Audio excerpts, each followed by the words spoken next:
देखेंगे ना कॉन्टिनेंट, सब कॉन्टिनेंट्स और ये इस पर आपकी मुख्तलिफ चीज़ों पे हम डिस्कस करेंगे। उसमें आपका अंटार्कटिका भी बात करेंगे। देखिए इसमें ये है कि इसको आप वाइट बर आज़म, जैसे कॉन्टिनेंट, सब कॉन्टिनेंट, वाइट कॉन्टिनेंट्स कहते हैं हम लोग, सब सफ़ेद बर आज़म कहते हैं। होता क्या है कि देखिए अंटार्कटिका दुनिया का इंतहाई ठंडा है और यहाँ पे टेम्परेचर -80 तक चला जाता है। और आपका ये साउथ पोल जुनूबी बर आज़म है, जहाँ पे कुतुब जुनूबी में वाक़ है। कहाँ पर है? मैंने आपको बोला कैमरा ऊपर कर लिया करें, आप लोग भी, आप भी कैमरा ऊपर कर लिया करें। ये आपका साउथ पोल के पास वाक़ है। कहाँ पर है? साउथ पोल के पास। देखिए ये दुनिया का आपका, मैं आपको क्या बताऊँ, सरतरीन है, खुश तरीन इलाका कहलाता है। क्या कहलाता है? सुनते रहें, आपके लिए बोल रहा हूँ मैं। सरतरीन है, खुश तरीन है और हवा यहाँ पर बहुत ज़्यादा ठंडी होती है। इसकी औसत बुलंदी भी तमाम बर आज़मों से ज़्यादा है और 14.5 मिलियन मुरब्बा किलोमीटर के साथ Antarctica Asia, Africa, north America, south America के बाद यह आपका 5वां बड़ा बर आज़म, हाँ समझ गए ना, कहा जाता है। चलिए ठीक है। देखिए अंटार्कटिका जो है ना 98% आपका बर्फ़ से ढका हुआ है, जिसके बायस वहाँ कोई बाकायदा मुस्तकिल इंसानी लोग नहीं रहते हैं। सिर्फ साइंसी मकसद के लिए लोग जाते हैं और मुख्तलिफ़ किस्म के साइंटिस्ट वगैरह वहाँ पर हैं। आप अगर मूवी देखें इंटरनेट पे जाके, नॉर्थ पोल, साउथ पोल, तो डिफरेंट किस्म के स्टेशंस वगैरह हैं। बहुत मुश्किल से बेचारे लोग काम करते हैं, से रिसर्च कर रहे हैं ये लोग। अगर आप इंटरनेट पे साउथ पोल की मूवी देखिए और नॉर्थ पोल की, अच्छा बड़ी बड़ी रिसर्च हो गई है। साउथ पोल जो है आपका शिफ्ट हो रहा है, उस साइड पे शिफ्ट हो रहा है नॉर्थ पोल की। देखिए दुनिया ख़त्म होने की ये भी निशानी है कि जब साउथ पोल आपका शिफ्ट होगा नॉर्थ पोल की तरफ। अभी हम बात करेंगे कॉन्टिनेंटल शेल्फ पे, ठीक है। चलें, अंटार्कटिका के बारे में यह है कि ये आपका यूनानी ज़बान का लफ्ज़ है। ये अंटार्क अलग है और टिकोस अलग है, तो उन्होंने इसको निकाल के, इसका मतलब ये था आर्कटिक के मध्य मुकाबिल। इसको जो अंटार्कटिका जो बनाया गया था आर्कटिक के मध्य मुकाबिल था। अब क्योंकि हम लोगों का जहाज़ दुनिया भर चलता रहता है, हमको यहाँ पर आपको पता है आइस ब्रेकर्स वगैरह भी के थ्रू, जो आपको पता है नॉर्थ कोरिया में भी अगर आप जाओ तो आपके साथ आइस ब्रेकर्स चल रहे होते हैं। थोड़ी सी नॉलेज हो कि आपका जहाज़ कभी इस साइड पर जाएगा तो कैसे हैं, बर्फ़ कैसी होगी, डिफरेंट टाइप की बर्फ़ होती है, पैक्ड आइस, ये आइस, वो आइस, समझ गए ना। आपको सब तरह की आइस का भी पता होना चाहिए। खैर आइस का एक हमारा अलग चैप्टर है। आज हमारा है कॉन्टिनेंटल शेल्फ और अंटार्कटिका। अच्छा, इस बर आज़म को पहली बार ये रशिया का जहाज़ गया था वहाँ पर, और वो वहाँ पर देखा गया था रशिया का जहाज़। फिर 1960 वगैरह, ये 1960 के बाद में 12 ममालिक के दरमियान एक माहिदा हुआ था, अंटार्कटिका का माहिदा हुआ था कुछ वहाँ पर। तो फिर उसके बाद जो है यहाँ पर मुख्तलिफ़ किस्म की, जैसे कहते हैं मिनरल्स वगैरह पे काम करने की पाबंदी वगैरह लगा दी गई थी। यहाँ पे अभी भी साइंटिस्ट काम कर रहे हैं। मेरी बात सुनो ज़रा कौन से। और बर आज़म की जो ये आपका ना इन्वायरमेंट, माहौलियात की हिफाजत के कामों की बड़ी हौसला अफजाई की जा रही है। मुख्तलिफ जो है रिसर्च वर्क, तहक़ीक़ी काम अंजाम दिए जा रहे हैं और दुनिया भर से अंटार्कटिका से पहुँचने वाले साइंसदानों की तादाद हर साल जो है अतला समर में 4-5 हज़ार से ज़्यादा हो जाती है, जबकि सर्दियों में कम हो जाती है, आपकी 1000 तक हो जाती है। इसकी रीज़न क्या है कि गर्मियों में वो लोग जा सकते हैं, काम कर सकते हैं, ठंडक में चलो ठीक है नहीं आ पाते हैं। अंटार्कटिका की जो है वहाँ पर अगर आप देखें, ठीक है हमें पता है जहाज़ नहीं जा सकेंगे, मगर चूंकि ये बर आज़म है, कॉन्टिनेंट्स वगैरह, ये तो हमको इसके बारे में पता होना चाहिए। बुलंद तरीन चोटी उसकी एक इलाकी थी, नाम भूल गया, विंसन थी, ठीक है। अच्छा उसके बाद क्या था, ये दुनिया का सरतरीन मुकाम है और यहाँ पे मतलब बारिश भी कम होती है, ठीक है, यहीं होती है। यहाँ कम से कम आपका दर्जा हरारत आपका 80 to -90 तक चला जाता है, सेंटीग्रेड तक पहुँच जाता है। और गर्मी में भी साहिली इलाकों पे जो दर्जा हरारत है 5 डिग्री 6 डिग्री मतलब ऐसा रहता है, सेंटीग्रेड के दरमियान रहता है। बारिशों में बहुत कमी की बाइस यहाँ पर कुतुब जुनूबी में हर साल जो है ना मतलब बहुत कम बारिश पड़ती है, मतलब यहाँ पर साउथ पोल में। अब मैं आपको कुछ चीज़ें और बताता हूँ। देखें 3-4 चीज़ें मैं आपको बताता हूँ अंटार्कटिका के बारे में, ठीक है। अभी हमारा एशिया, अफ्रीका, ये साइड पे आपके काफ़ी जहाज़ चल रहे होते हैं और नॉर्थ पोल वगैरह इस साइड पे जा रहे होते हैं। थोड़ा सा मैं आप, कितना टाइम हो गया सर आपका? 4 मिनट। थोड़ा सा डिस्कस करूँगा मैं कॉन्टिनेंटल शेल्फ पे भी, क्योंकि अंटार्कटिका में बर्फ़ पे था, पैक्ड आइस, डिफरेंट आइस वगैरह, सही ना, फ्रेश आइस ही वो। अब हम बात करेंगे कॉन्टिनेंटल ड्रिफ्ट क्या होती है। देखिए ये रिसर्च वगैरह की गई थी सैन डिएगो वगैरह की यूनिवर्सिटीज़ वगैरह से, बाद में जब पता चला कॉन्टिनेंटल शेल्फ और कॉन्टिनेंटल ड्रिफ्ट। कॉन्टिनेंट ड्रिफ्ट होती क्या है? Is the motion of the earth continents over the geological time. समझे मेरी बात? करीब कर लें अपना कैमरा, करीब कर लें, आप भी करीब आ रहे हैं, थोड़ा सा आप भी करीब आ रहे हैं, आप भी करीब आ रहे हैं, है ना, कोई मसला नहीं है ना। अच्छा हुआ क्या था, ठीक है, जियोलॉजिकल टाइम सिंस, कैमरा ऊपर भी कर सकते हैं आप लोग अपना, ठीक है, सिंस द 17th सेंचुरी। होता क्या था, उन लोगों ने नोटिस किया था कि कॉन्टिनेंटल एजेस जो है 19th सेंचुरी में थोड़ा सा चेंज हो रहा है। आपके जो होते हैं मुख्तलिफ़ किस्म के साइंटिस्ट वगैरह, उन्होंने डिस्कवर किया कि some fossil plants and animals were extraordinary similar across the globe. फिर रॉक्स का जो है फॉर्मेशन में तब्दीली आई, समझ गए ना। आज हमारा कॉन्टिनेंटल ड्रिफ्ट पे बात है, तो हमने बोला देखिए ocean and sea at risk, क्यों?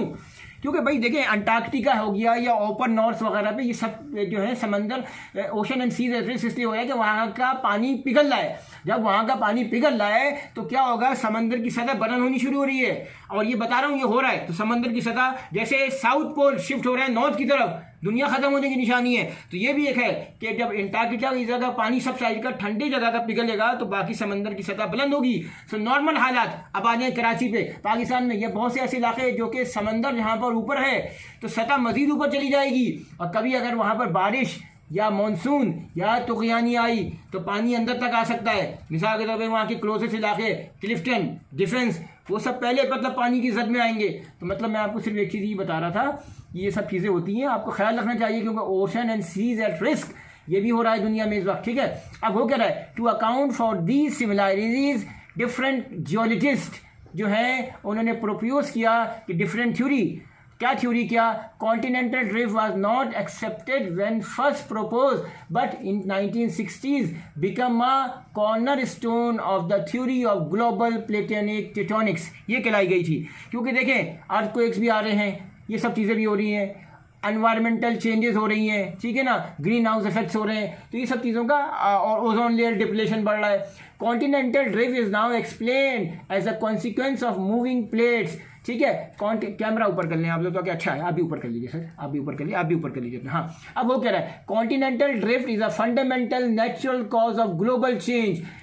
ग्लोबल चेंज का मेजर वजह आपको समझ गए ना, continental drift the major geological processes, earthquakes, volcanoes और mountain building are cause by plate motions and interactions. देखिए आज हमारा ये भी टॉपिक है, इसमें भी यही है, यानी ये सब चीज़ें कॉज हैं by plate motions and interaction, इसकी वजह से आपका कॉन्टिनेंटल ड्रिफ्ट का मसला है। देखिए these process control the large scale of, जिसे कह सकते हैं फिजियोथेरापी ऑफ द ग्लोब या ज्योग्राफी ऑफ द ग्लोब, ठीक है ना।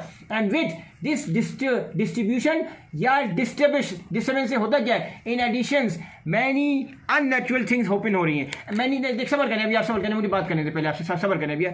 मैनी अननेचुरल थिंग्स हैपन हो रही हैं दुनिया में, ठीक है। उसके बाद क्या हो रहा है, the development of the theory of the continental shelf and drift and the plates of these tectonics, illustrations हो रही हैं, the tectonics process by which we scientific knowledge is established। होता क्या है, the idea of this globally moving continents was rejected when first time is debated in 1900। बाद में इसको establish किया और बाद में माना गया, मगर शुरू में इतना नहीं माना गया था, ये 1910-1920 की बात है। After then establish as a scientific fact only 50 या 30 ईयर्स लेटर इन 1950-60 में इसको फिर उन्होंने एक्सेप्ट किया। समझ गए ना मेरी बात। देखिए one of the central scientific questions होता है कि 19th सेंचुरी में फिर जियोलॉजिकल लोगों ने डाला कि was the origin of the mountains, how were they formed, कैसे हो रहा है ये सब। कॉन्टिनेंटल ड्रिफ्ट का समंदर पे और पानी पे और तुगयानी पे क्या असर हो रहा है। देखिए इसका ताल्लुक उधर से भी है। अब यहाँ पर आ जाता है जियोलॉजिकल। अब देखेंगे ये सब चीज़ें एक साथ मिली हुई हैं, क्लाइमेटोलॉजी, मेट्रोलॉजी, ओशियनोग्राफी, फिर ओशियनोग्राफी का लिंक आ जाएगा आपका किसी से आएगा, जियोलॉजी से आएगा। थोड़ा सा आपको पता होना चाहिए, हालांकि एग्जाम में क्वेश्चन नहीं आता, मगर चूंकि एक सिलसिला चल रहा था कि भाई समंदर के नीचे क्या है, ऊपर क्या है, ठीक है ना। अच्छा, in Europe and Australia geologist वगैरह ने मतलब ये 1920 वगैरह में दोबारा ये इमेजेस वगैरह दी थी कि earth as a drying apple, ठीक है ना, ये अपनी सतह चेंज हो रही है। अर्थ जो है ना, कहते हैं ना दुनिया जब खत्म होगी अर्थ फैला गुब्बारे की तरह फैलेगा और फट जाएगा, उसकी एजेस वगैरह भी जो है वो चेंज हो रही हैं। चलिए सब अभी आ जाते हैं अगले पे। अब मैं आपको सिर्फ यही बता रहा था कि आपके पास जब टाइम हुआ करे तो थोड़ा बहुत जो है अपने ऑफ टाइम के अंदर जो है ओशियनोग्राफी का आपको मैं लिंक बताऊंगा कि www.oceanography.com और www अगर आप जाएँ, क्या नाम है आपका, जियोलॉजी आप .com पर जाएंगे तो आपको मुख्तलिफ किस्म की साइट्स मिलेंगी, आप देखें ताकि आपकी थोड़ी नॉलेज मिले कि बेसिक ये फंडा क्या है, ठीक है सर। 4-5 चीज़ें मैं आपको बताता हूँ। अच्छा सर, अब आ जाते हैं हम यहाँ पर दोबारा, थोड़ा अपना कैमरा आप करीब कर लीजिए सर, आप भी कर लें। हाँ देखिए होता क्या था, नॉर्थ अमेरिका या मुख्तलिफ जगहों पे ये सब चीज़ें पैदा हुई थी। देखिए कितना टाइम हो गया आपका, 9:30। थोड़ा देखिए, primary known as a meteorologist and different text book में हमने थर्मोडायनेमिक्स में भी ये एटमॉस्फेयर वगैरह के बारे में पढ़ा है। देखें होता क्या है, climatical change could be explained if continents had migrated across the climatic zones। ये सबसे इंपॉर्टेंट पॉइंट है, यानी अगर कॉन्टिनेंट्स माइग्रेट, ठीक है, चेंज हो रहा है क्या, across the climatic zone, camera ऊपर करें, अभी कैमरा ऊपर करें, क्लाइमेट जोन, ठीक है ना, फिर क्या होगा।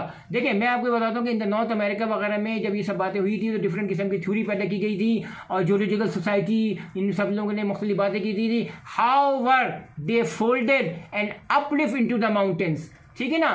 डिफरेंट साइंटिस्ट ने बोला था कि भाई मटेरियल जो है इरोडेड हो गया and continents accumulated in the adjacent marginal basins में, ये ऐसा हो गया था। मगर ये देखिए हर आदमी की अपनी थ्योरी थी, ठीक है ना। फर्दर क्या था, with the further cooling the continents become unstable and collapse to form the next generation of the ocean floor। ये चीज़ अब आपको समझ में आएगी। देखिए आपको ही पता है कि हमारे पास जो है बड़े बड़े बड़े आज़म है, यानी आप देखें पैसिफिक ओशन, दुनिया का बहरुल काहिल, बहरे ओक़यानूस कौन सा है आपका, जो है फिर आपके पास मुख्तलिफ़ किस्म के छोटे वाले समंदर हैं, रेड सी, बाल्टिक सी, ये सी वो सी। हम लोग इस वक्त बात कर रहे हैं अपने ओशंस की, ठीक है ना। जैसे आपका अटलांटिक ओशन है, बहरे ओक़यानूस, और पैसिफिक ओशन, ये जो हमारे मेन बड़े ओशन हैं। और आपको पता है फ़िलीपीन के पास तो यहाँ पर बहुत ज़्यादा उसकी पानी की बहुत ज़्यादा मतलब डेप्थ है, इतनी ज़्यादा मुझे इस वक्त डेप्थ याद नहीं है, मगर हाईएस्ट नंबर ऑफ डेप्थ जो है वो फ़िलीपींस के पास काउंट की गई थी और अनबिलीवेबल थी, बहुत ज़्यादा थी। देखिए कॉन्टिनेंटल शेल्फ, फाइनली मैं सिर्फ यही कहूँगा कि आपको अपने डिफरेंट किस्म के जैसे बरे आज़म के बारे में पता होना चाहिए कि कौन से बरे आज़म है, कहाँ पे आपका कौन सा समंदर लगता है, आपका रेड सी कहाँ लगेगा, आपका जो है मतलब ये कि अरेबियन सी किधर लगेगा, बाल्टिक सी कहाँ लगेगा, सुलू सी कहाँ लगेगा, सेल्टिक सी कहाँ लगेगा, आपसे ना कारा सी कहाँ लगेगा। ये छोटे छोटे आपको अपनी नॉलेज होना चाहिए।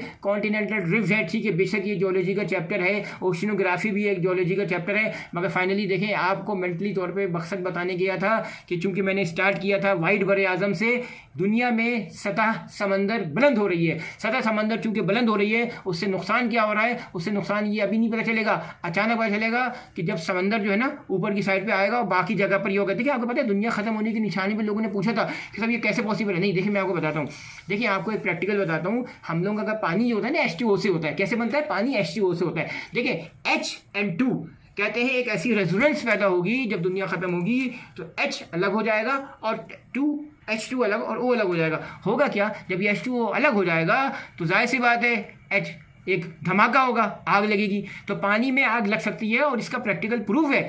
आपको मैं 2-3 केमिकल्स दूंगा, आप पानी लें, सोडियम, पोटाशियम और एक और केमिकल, उसका नाम मुझे याद नहीं आ रहा है, 2-3 इस तरह के केमिकल्स हैं, आप पानी में डाल दें, आप देखेंगे धुआं पैदा होगा, आग लगेगी। किसी में पिंक कलर होगा, किसी में ऑरेंज कलर होगा, किसी में लाइट पिंक और रेड कलर होगा। सोडियम, पोटाशियम, रेडियम था, I forgot the third one, मगर ये कि मतलब ये पानी में आग लग सकती है। और चूंकि मैं ये बता रहा था कि ये सब चीज़ें हैं, क्योंकि आज हमारा टॉपिक ओशिनोग्राफी था, ज्योग्राफी था। क्या टाइम हो गया सर? 13 मिनट हो गए। तो फिर बाकी बातें फिर हम बाद में करेंगे, फिर ये व्हाट्सएप पर ज्वाइन कर दीजिए। Thank you sir. ओके।